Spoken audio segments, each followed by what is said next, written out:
মোদি সাহেবের পতন শুরু হয়েছে কাল দিল্লি থেকে। এটা মহিলা বিল নয়। মহিলা বিলের জন্য আমি ৯৮ সাল থেকে লড়াই করছি।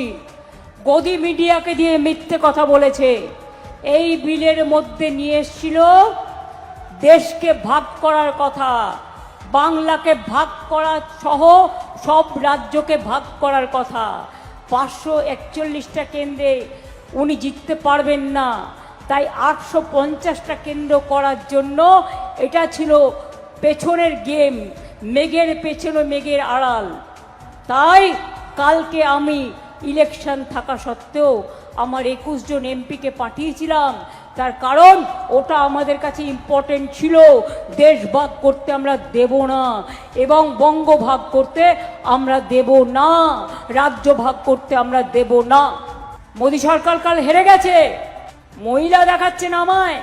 ৯৮ সাল থেকে লড়ছি।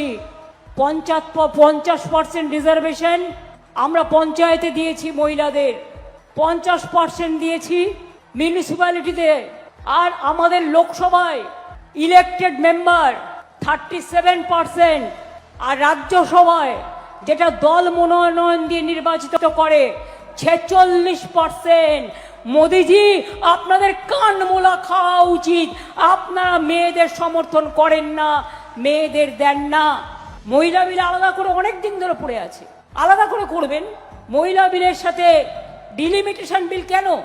মাছ দিয়ে শাক ঢাকার চেষ্টা বহুত চালু হয়ে গেছেন।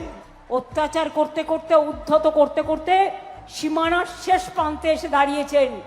অনেক লাইনে দাঁড়িয়েছেন, তো এবার বিজেপিকে বেলাইন করার খেলা মনে রাখবেন, দুরন্ত ভাবে খেলতে হবে। আর বাংলাকে ওরা যা অত্যাচার করছে, বাংলাকে টার্গেট করলে আমরা দিল্লি কাঁপিয়ে দিই। গতকাল পরাস্ত করে দেখিয়ে দিয়েছি বাংলা কি করতে পারে। আগামী দিনও বলে দিলাম, বিজেপি তুমি জেনে রেখো, তোমারে বধি ভেজে গোকুলে বাড়িছে সে।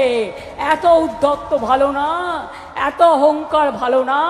দুরাচারী, স্বৈরাচারী, ব্যভিচারী, ভোটকাটারি